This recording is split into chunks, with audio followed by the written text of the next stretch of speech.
G'day everyone. It's just been a couple of fantastic sessions so far, so really appreciate what you're doing in putting on this conference. So, a bit about our story. My wife and I planted a church about 20 years ago, and we wanted it to be a church which would reach out to people who never would normally go to church. So part of the problem is when you put out a sign saying come to church, guess who's likely to come along? Christians, because they're the ones in the market for a range of religious products and services. And so we had to try and work out some other way of being able to reach the people who would not normally go to church. Now, I totally believe that's really the responsibility of the individuals, because we're all called to be disciples. And if we're all called to be, if we're all followers of Jesus, well, my Bible tells me that as a follower of Jesus, I'll be a fisher of people. I just don't think that's optional. But having said that, as a church, we have also a role in equipping our people and facilitating the whole thing happening. So it's not taking the responsibility of outreach off the shoulders of the individuals, but rather, as leaders, we can partner with the individuals in the church in our endeavours to reach out. So our journey went through an important phase some years ago when we purchased some land that we believe that God had set aside for us. And this was an incredible story in itself. Back in 1999, I had an incredible God moment. It went over a number of days, but over that period of time, God showed me that this was to be our land. But the only problem was it wasn't our land and it wasn't for sale. And so we found out who owned the land, and it was actually the Hydroelectric Commission in Tasmania who owned the land. And we then approached the hydro and asked if it was for sale. And they said, look, you'd never believe this, but it was only 2 weeks ago that internally we decided it was time to sell the land to the public, to release the land to the public. Well, it wasn't just that title. There are 3 titles, 3 separate properties. Adjoining that property was another piece of land that we thought, well, if we have this land, we've got to have that land as well, because we want this whole parcel of land. And we did some work, and I rang up one of my friends who was a partner in a chartered accounting firm, and found out that he was the accountant for the person who actually owned the land.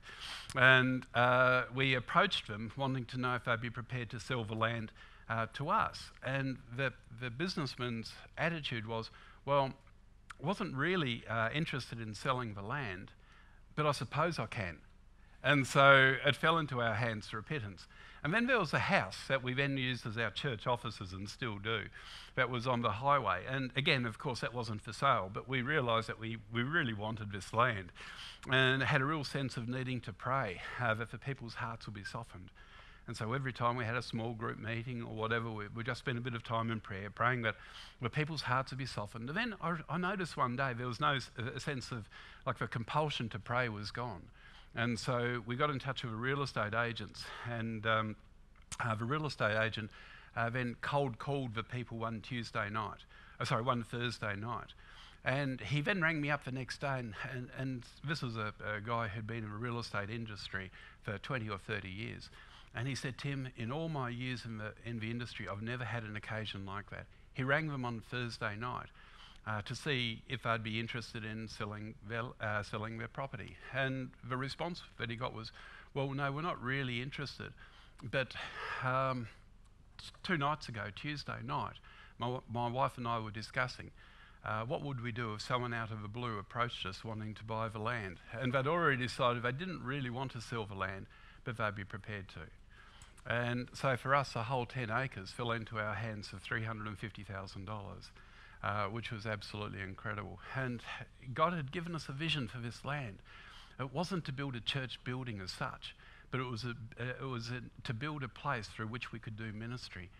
Now, when I say it wasn't for a church building as such, the thing is that it wasn't just to be a place where the church congregated together, but it was like to be a marketplace where people come every day of the week for a multitude of reasons. But it was a marketplace that we could influence, we could control, we could hand design, so that we could actually use it for reaching out to the people who we wanted to reach.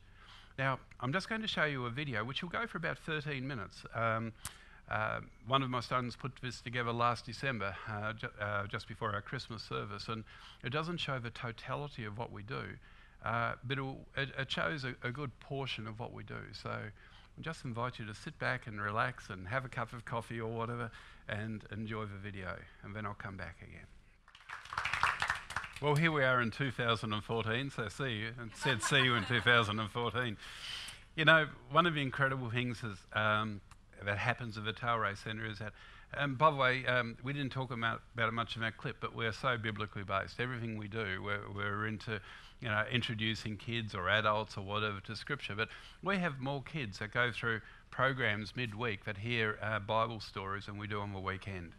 And you know, we have different expressions every day of the week, literally, where we're introducing people to Scripture and to the person of Jesus, hopefully. So just to explain a little bit more about who we are and what we do. Before I showed the film, did you see that clip on the wall where these people were hammering the stakes into the ground? What we did before we even started building, we bus loaded our people around one Sunday. I turned up for church in the school gym where we used to have church, and we had some buses waiting, and they didn't know what was going on. We took them around and we gave them those stakes, and we got them to write the names of their loved ones on the stakes, the people who did not yet know Jesus. And so then we went and we were hammering them into the ground because we were going to build a building here and, if you like, develop the church for people who yet did not even know Jesus. And that's always been our ethos, about the fact that what we're doing is not for us. We're here to serve. And, you know, it's not just serving those in the church who sometimes can be a bit like the squeaky wheel, can't they? We're here to serve those who don't know Jesus. You know, in John 13, Jesus said, "A new commandment I give to you, that you'll love one another as I have loved you. By this, all men will know that you're my disciples, if you love one another." And so we're continually looking for ways that we can take the love of Christ to people who don't know him. We've got one dominant value that we have through our centre, and that is that people matter. And really, that's just a paraphrase of that new commandment. On this, in the video clip a little while ago, you would have seen one of our chefs and one of our waitresses who used to head our front of house. They're not Christians. And they were talking about how it's such a different environment to work. You know, we've just started seeing, just this last 6 months, seeing some staff members come to faith. We've only seen one come to faith so far, but we've seen a number of them start getting involved in the life of the church. These are non-Christian staff members, which is good. But you know, whether they're Christians or not, they can still carry that whole value that people matter. And we employ Christians and non-Christians alike. Mind you, we haven't got non-Christians doing the preaching yet. I just want to clarify that. So I just wanted to clarify that. Yes, I am born again. It's okay. But whether you're a Christian or not, you can carry that value. And so it's the whole culture and the sense of a safe environment that we want to create. I really resonated with what Marcy said about going into a place where there's darkness as opposed to bringing people into a place where there's light. We've tried to create a place that is full of light, and so that as people come in, they know that they matter. On the clip you would have heard at the beginning that we wanted to create a place where people could come home to. How many times have we heard, it's nearly daily, we hear someone say, often tearing over, and often someone who's far from God, or they think they're far from God, and they say, "I don't know why I keep coming back to this place. It just feels like home. It just feels like home." So let me just explain a little bit more as we go through, and I'll go through really quickly. But our vision is to make disciples who will change cities and impact nations. You know, the Great Commission is to make disciples of all nations. It's not just to make disciples of individuals, which is an important component. But you see, God wants us to have a discipled nation, which is a nation which loves him, which is devoted to him. Going back through the Old Testament, he always wanted Israel to be a discipled nation, a nation that was faithful to him, a nation that was devoted to him. But of course, we know what happened, and that didn't happen. But as we come into the New Covenant and then the Great Commission, we see this desire of God is to have nations, not just individuals, but whole nations, which reflect his laws, which reflect his mercy, which reflect his love, which reflect his justice. And so we're fervent believers in looking at these pillars of society, and creative arts is one, and we're not good in the creative arts, but you guys are fantastic in the creative arts, and so you've got that one covered. We can learn so much from you there. But there are other pillars of society, if you like, where we're intent on actually going out and trying to be a godly influence in those pillars of society. So as we go through doing church as best we can, we'd say that we do this by training people to be authentic followers of Jesus who will be effective fishers of people. And that goes through everything that we do. And to help us in doing this, we built the Tailrace Centre, which is a place where we can connect with the community. We have a community using it every day of the week. The whole purpose of the centre is as a place to connect. And of course, we don't want to just connect, we want to take it to one step further. But we have a multitude of ways that we connect. For example, conferences and conventions. This particular dinner here was a dinner for 370 in our centre, a 3-course meal. It was a Chamber of Commerce for their annual gala business awards. And we were quite blown away. We actually won pretty well the main award for the night, which is the Judges' Inspiration Award, which meant that the judges loved our vision. Now, the vision that we told the judges about wasn't just the vision for the commercial operations of the centre, but it was about for the church and how the church wants to reach out through the centre and take God's love, literally, to people who would never normally go to church. We also are very active with weddings. Now, we do about 40 weddings a year. And that's just an incredible process in itself, because did you know that in Australia, it's less than 20% of weddings now take place with a Christian celebrant. So it's over 80% of weddings actually have a civil celebrant actually doing them. The tide is going out on the church. The church needs to re-engage, or it's just another area where we're becoming totally irrelevant. Now, God always manages to somehow get into the wedding in the most incredible ways. And my wife does a lot of these weddings, and it's just amazing just seeing how, as she prays for people who think they're far from God, or pronounces blessings on them, or whatever, seeing the impact. She could tell story after story of brides in particular, and their families have been impacted in a spiritual way at the weddings, where they it just wasn't what they were expecting. And we often find that brides will come back time and time again. They'll come in to show Sharon their new baby, or to come and say, look, I've been sick lately, I haven't been well, and to have a sympathetic ear, or even to come in and say, will you pray for me? And then when the brides are coming in, and by the way, of course, so many brides already have children before they get married these days. They haven't worked out, that's not the way to do it. But in Tasmania, 86% of couples live together before they're married. Which is pretty incredible, isn't it?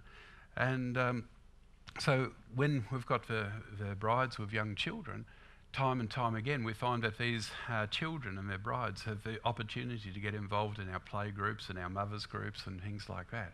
So we're trying to reach out to them, if you like, almost put a net around the kind of normal everyday activities that they'd have. Receptions and functions, that was actually a wedding that Andrew was at. Andrew was a celebrant at that particular one. So again, we do many of those. Training and workshops, we have government departments and businesses using that weekly, regularly every week. Other events, like this one's a play school concert. And so guess what brings a play school concert brings onto the premises? Lots of children. Again, it's connection points. And it's making it a safe place for people from a community to come to. It's not a matter of, oh, there's church over there, let's keep over here. Every day of the week, we've got people coming into the premises, a premises where church happens in various ways, including Sunday. We have our cafe restaurant, which is open to the public. We have an indoor children's playground, where we, as well as being open to the public, we have play groups and things like that, and we'll soon be starting mainly music there as well. But beyond all of this, we have a very simple strategy, and it starts with trying to see the need, and once we see the need for an individual area, to work out how we can then look at connecting with the unsaved. And then what we're always trying to do then is trying to work out how, okay, once we've connected, how can we then get the opportunity to be able to share? Now, in a few minutes' time, I'll show you another little clip, which is of our Enchanted Evening as an example, but the Enchanted Evening has 400 little girls come along every year. I can tell you it's 400 because we cap it at 400, so more than 400 can't come. And indeed 400 do. And it's just a mind-blowing event. And at the end of this one, which was a couple of weeks ago, Dylan wrote a fantastic play, by the way, and kids in the church were acting it out. And one of the young guys in the church, who's about 14, had one of the lead roles, and it was based on the film Frozen. And at the end of it, and through the film, he'd been the play, they've been talking about how don't believe the liar, but believe the father. And at the end of the play, Dylan got up there and was just talking to the little girls and about who the father was and that type of thing. And he then led them in a prayer. Now, it's in a... Not me. Not Dylan. Lockie, the younger guy, did that and led them in a prayer. Now, we think it's inappropriate to actually trick people into saying a prayer of commitment when they've got no... when we're coming along to an event where that's not on the agenda. We don't want to manipulate. But the prayer that they prayed out was that for the Father to disclose themselves to him, and so that they could come to know the Father. And I could hear 400 little voices as one coming across as that happened. It was such an impacting time. But then beyond that, we have other activities that we then try and connect some of those little girls into. We have a similar event every year for little boys called the Warrior Night as well. We have a range of events which are connection points, and we're continually trying to work out how we can get from the point of view of connecting into sharing, and from there sharing, taking them on a discipleship process. So in doing that, we have an overlay that we try and put in place through our different ministries, where we work out how to connect. What do we have where people can connect? How can we get the opportunity to share in an appropriate way, and how can we take them further in the whole process of discipleship? So that is a very, very brief overview. At the end, in a few minutes' time, I'll just finish with one little slideshow, which is of the Enchanted Evening. But I'd just like to throw it open for questions, if anyone's got any questions at the moment.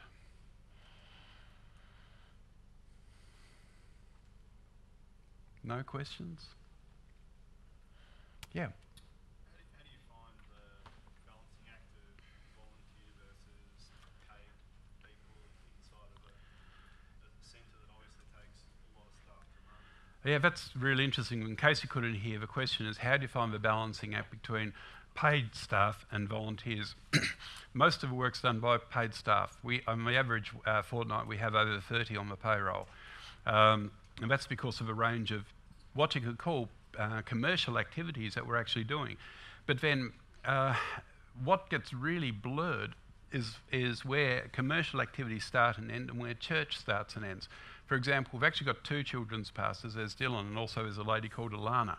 Now, Alana looks after the preschoolers in terms of the ministry, but she also runs a playgroup. She runs mainly music. She runs another group called Bubbles, and these are all midweek, and they all happen through Kids Paradise.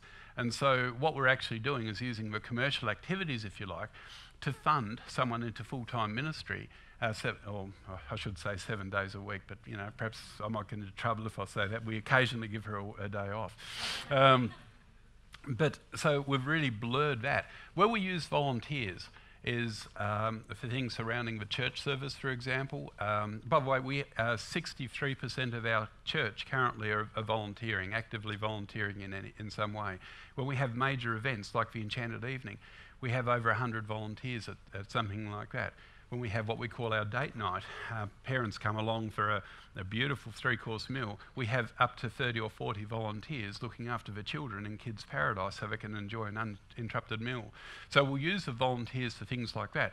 But the core activities, the commercial activities, if you like, they won't be volunteers that are actually doing those things. Okay. Any other questions? Yeah.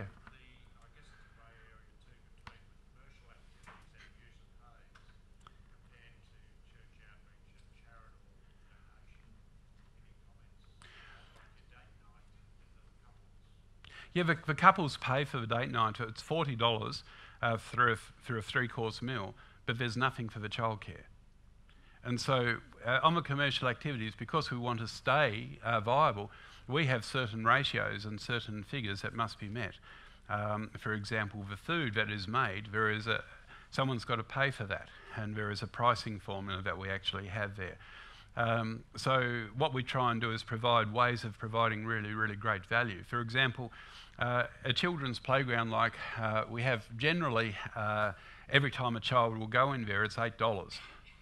We've actually given a family pass, which we sell for $70, which will enable your family to bring all the children in your family in time and time and time again throughout the year at no additional cost. And so that then changes the economic paradigm, if you like, but it then helps develop a sense of community rather than having a transactional-based thing. So there is that balance, Rod, there certainly is, but we're trying to do it in a way which we can be very, very reasonably priced and use our expertise and facilities to advance ministry. Another example is Compassion had their ball there 2 weeks ago, and that was a ball for over 200, and they had Dammy Im singing, which was fantastic. And our centre probably would have taken about $20,000 out of doing that, putting that on for them. But at the same time, we discounted it by about $4,000. And so it was of equal quality to anywhere they get around town. But because of a charitable nature, we were able to discount certain things. Any other questions? Years ago, Rick and I visited a sports stadium at church and it never really took off. Yes. Because there was the sports, recreation, church, and they never married. What have you done specifically to help your church marry into the overall operation, grab the vision of what's happening? That's a really interesting thing. When we started the Tailrace Centre, we actually had a private business that Sharon and myself and a few others were running. And we did that to remove a commercial risk from the church. And we didn't think it was appropriate for the church to get involved in those decisions. But we found it kept on making an us versus them attitude. And so about 2 years ago, we actually gave the business over. We donated the business to the church. And so that there could be one set of values, and so there could be seamless strategies going into the commercial activities for the doing of ministry. You know, it's sometimes we don't get to do the work of ministry because we're actually not involved in the commercial activities. And a classic example is that some years ago there was a little disabled girl who came along for a birthday party, and she'd invited lots of friends, but not one turned up. And so you can imagine how the mum was feeling and how devastated the little girl was. My wife Sharon was there at the time, and what she then did, she got all of the staff who were around to come and sing happy birthday. She got another staff member to do the little girl's nails and things like that. She got the chef to put on a big chef's hat and to come out and present a birthday cake, and saying to them, "Do you know how special you are?" The fact that not many little girls would have a chef come and do this. And what we're able to do was actually harness non-Christian workers in the workplace to be able to bring a blessing, an incredible blessing to this little girl and the mum. I understand that they're back continually, had been back continually as a result of that. So it really is a big issue about not having that division. And I think for us, what we've tried to do is every commercial activity we've got, how does it fit with ministry? So we're actually doing ministry for it. If you're just going to do a commercial activity to try and raise money and generate money for the church, it's not going to work. And you've got to have total and utter commitment for actually working out how we can do ministry through what we're doing. And in some areas, we're still on the journey. In some areas, we have a really clear understanding and clear strategies in place. And I guess the other thing that we do is we have one unifying value, that is that people matter. And if you're in the commercial side or the volunteer side or church on a Sunday, you know that value of people matter is coming across. Any other questions? Okay, well look, we might just finish off with just one last little clip if that's okay. tell you, it's a wonderful night. And there's a warrior night and other things like that we put on. At the beginning of a clip, there was a photo of two people in chef's uniforms. That's our head chef and his wife who's come on staff. They're not churchgoers. They're bringing along their little daughter for the first time. And they hadn't been exposed to something like this before. They were in tears. They were in tears by the end of the night. And they were in tears that people were caring enough to love on their daughter and their family like this. And a lot of the mums in particular who bring their daughters along, mums who aren't related to church, they just end up in tears because they've never seen their daughter being treated like that. You know, from when they walk in, people, little boys and adults are there showering them with confetti and things like that. And then when they come through the door, they wait for the door to be open, and then they're just overwhelmed almost by the wonder of it all. But then they're teenage boys who are there to grab them and walk them down and present them.